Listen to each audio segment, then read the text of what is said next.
Hey guys, it's a very overcast day here in the desert. That's Congo, that's Muttley. And let's do a greenhouse update.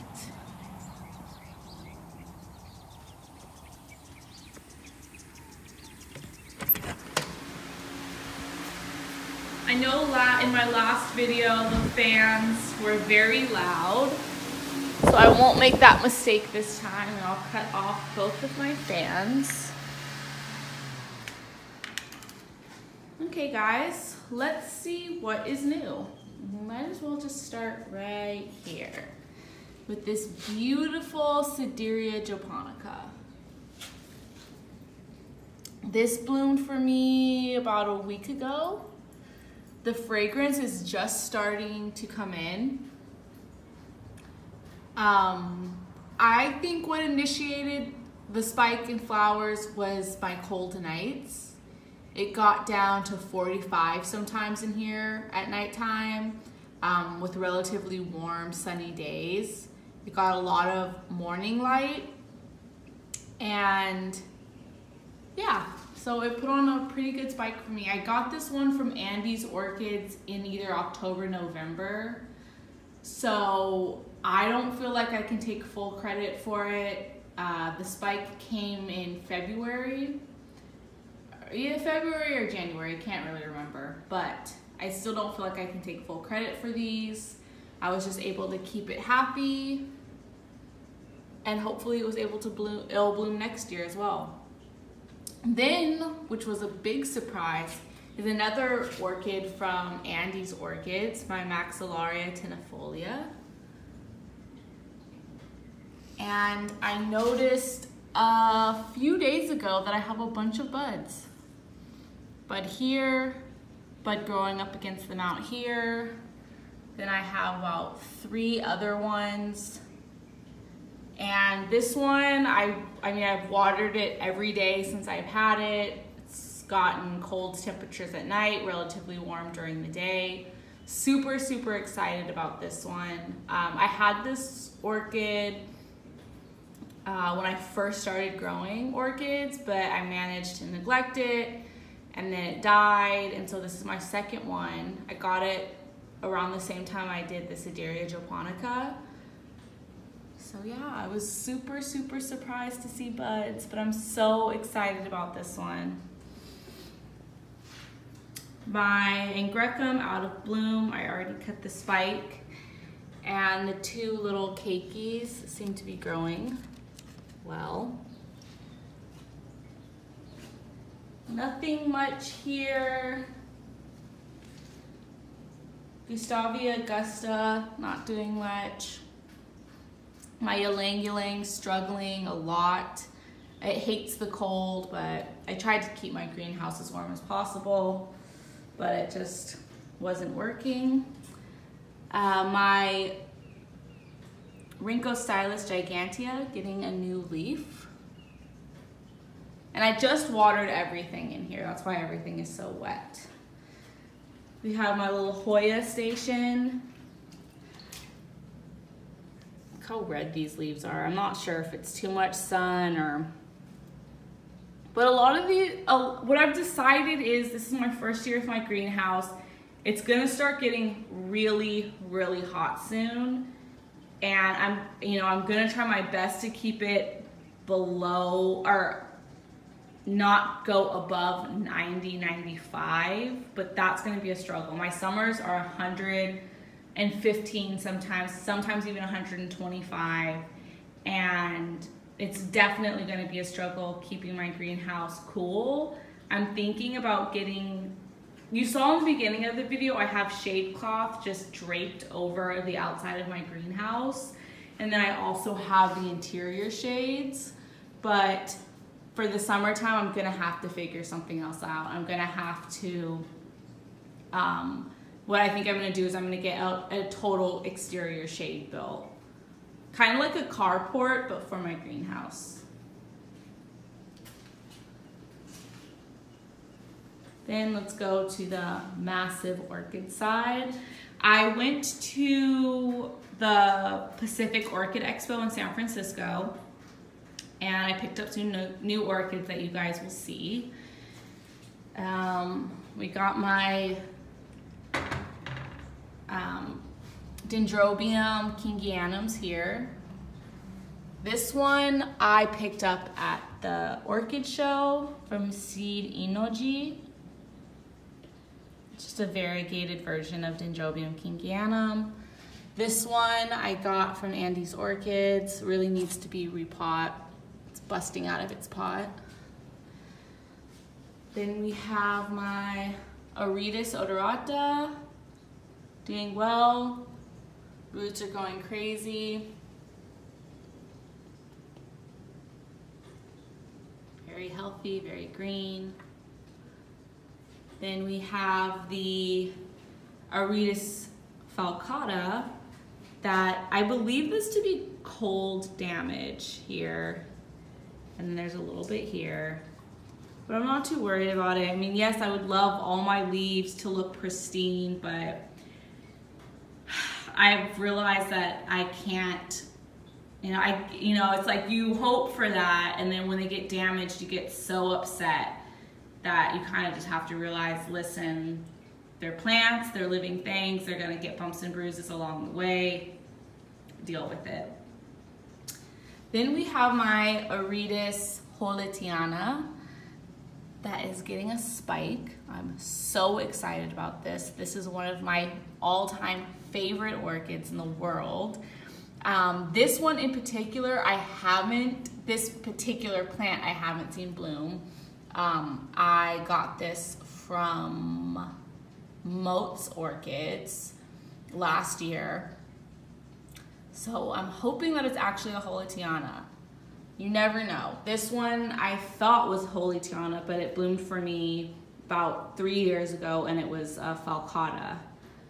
And then this is another houlletiana. You can see the difference. Look how long and slender these leaves are. Look how short and stumpy these ones are. So you never really know what you're gonna get. So luckily that one will hopefully bloom for me, and then we can really figure out what it is. Another Rhynchostylis gigantea seedling, another seedling. We got the dimorphiate, whatever it is, Romei, which I don't know what this one's doing. I can't tell if it's happy or not. Cost me $100 though. Kind of regret spending all that money on it, but it's too late now. Then we have the Sedirea japonica mixed with Vandopsis parishii. And I've been getting these like spots on the buds. I'm not sure why. I'm not sure if it's again with cold damage or maybe water resting on the buds and then it getting hot. Not sure, but it's still growing, they're still progressing. Hopefully they'll pop out soon. This is cold damage and it has a little spot here. But until this starts going brown, I'm just gonna leave it. Let nature take its course. Two more, this is an Aerides crabense. I'll post the name of this one because I don't really know the name, and I know it starts with a K. K-R-A-B something. This is an Aerides hybrid with Neofinetia falcata. I'm really excited about this one because again, it's mixed with houlletiana, which was one of my favorites. And so is Neofinetia falcata, simply for the fragrance. So this one will be exciting, and it's starting to grow roots, as you can see. Under here, we have another orchid that I picked up from the Pacific Orchid Expo. Where's the tag? There you guys go. The flowers smell amazing. That's why I bought it. They seem to be more fragrant once I've watered them or once I've misted them. You can see it has one good flower left. This flower's fading. Probably cut that off today. And I think this is a little fern that came with it. I love when that happens. Some people don't. Some people, you know, will repot it and remove it, but I'm probably gonna keep it there. or I will definitely be keeping it there. Tuberolabium cotoense bloomed for me. Again, got leaf damage. I don't know if that's bacterial damage or cold damage, but I'm just gonna keep an eye on it. Then we have more of my Vandaceous orchids. This is another Dendrobium houlletiana from Moat's Orchids. And it really has not done anything since I bought it. I water it daily, it doesn't do anything. There's been some progression with the little keiki here, but other than that, it hasn't been doing much. This is the semi-alba form, which I'm really excited about. Then we have the Aerides Lawrenceae, I'm sorry, I know I'm butchering all these names, but again, I'll post them below so you guys can read them yourself. This one doesn't have a tag, or I would show you the name, but it's just doing really well. It's been growing roots for me all winter. No cold damage on the leaves. It seems to be a little bit more cold hardy than my other Aerides. Very long roots that are continuing to grow.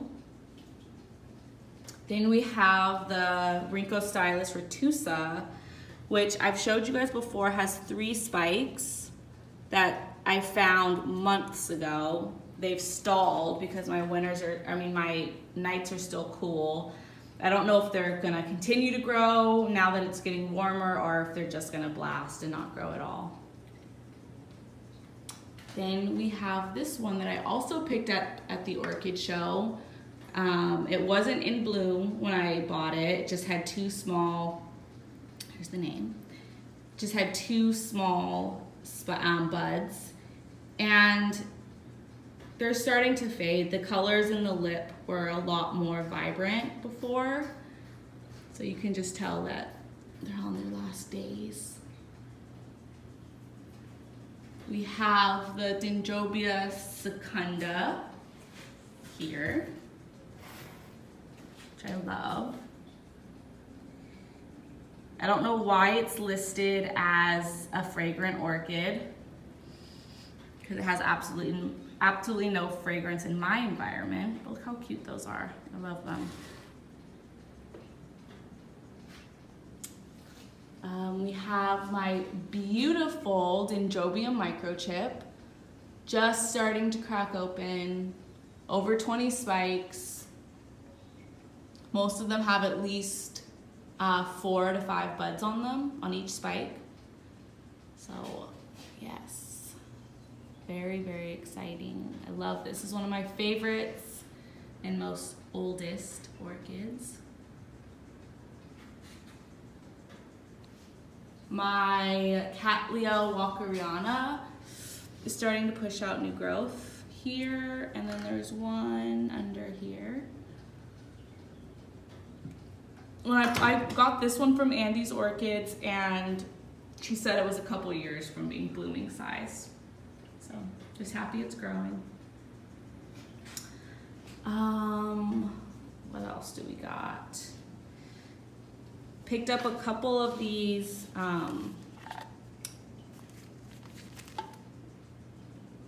Cymbidiums, Chinese Cymbidiums. She told me, I got these from Seed Emoji, this one and this one. And she told me that the Chinese ones are the ones with the most fragrance. This one, I bought it in bloom. It had about 3 flowers. One of the most fragrant orchids I've ever smelled. Morning, noon, night, all day. It just was so fragrant. I love, love, love it. One of my favorites.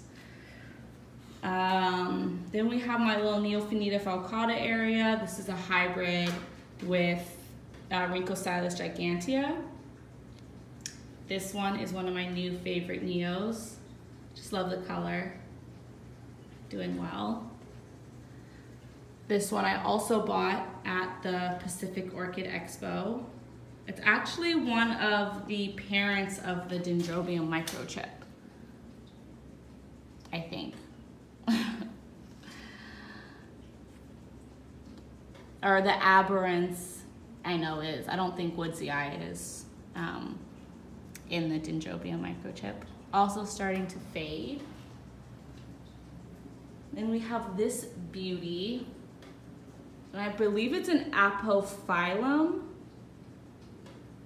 I love it. So pretty, all these little pink flowers.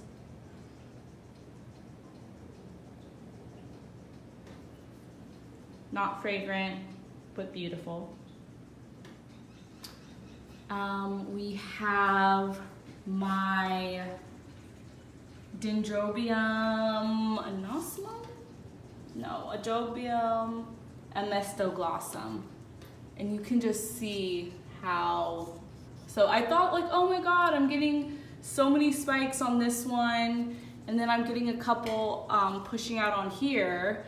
And then I didn't even realize that there's just spikes everywhere in the back. So it has, let's see, 1, 2, 3, 4, 5, 6, 7, 8, 9, 10, 11, 12. It has a lot of spikes.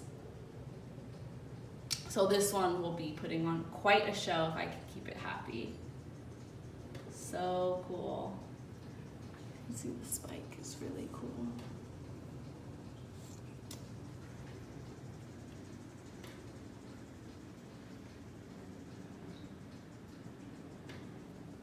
Then we have my little Cattleya Cymbidium section over here.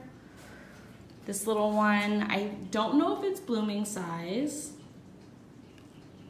but I got it at the show. I also got this one at the show. This orchid was very expensive, but I could not help myself. It's funny, it didn't have any fragrance when I first bought it, but now that the flowers are starting to fade, they seem like they're getting more fragrant. Let's go down here. We have my Neofinetia starting to push out new growths. I need to do a repotting. I need to do a mass repotting soon. This cute little one that I also got at the show, which I love this one. The man that sold it to me says that this one gets these huge orchid-like flowers.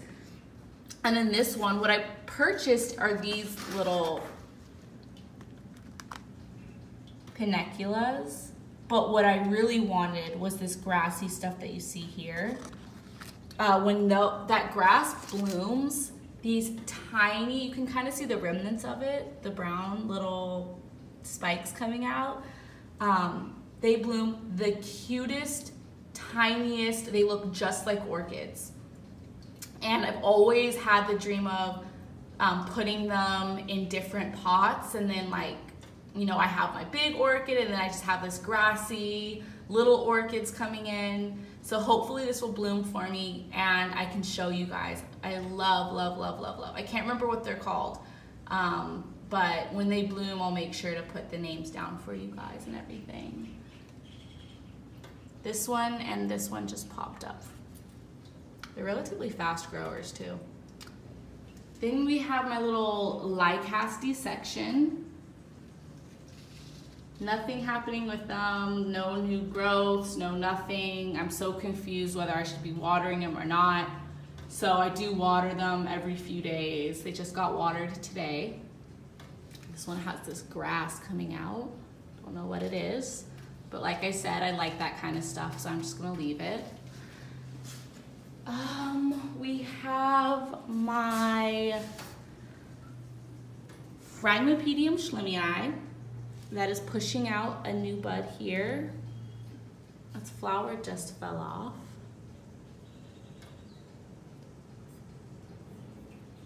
That one's doing well. And then we have my, let me take this off, get better lighting. We have the Dendrobium unicum right here, pushing out some spikes. I've always had good luck with blooming these, so hopefully these spikes won't blast. They like to stay relatively dry, but because it is mounted, I will water it or mist it daily. But by I'd say a couple hours in, it's totally dry again. So yeah. I know I've said, well, I mean, a lot of my orchids are my favorites, but this one is also one of my favorites because it smells just like apricots. Okay guys, I think that's it. Let me know if there's anything else you want to see or if you want to see more of something. My Dendrobium that I just did a spotlight video on is fading rapidly. They don't last very long, unfortunately. I would say this one was in bloom for maybe a week and a half. And then it started fading once it got to around 2 weeks. So yes, guys, please let me know if there's anything else you want to see or something that you want to see more of. I know this was a long video, but feel free to fast forward or do whatever you need to do. Okay, guys, see you next time.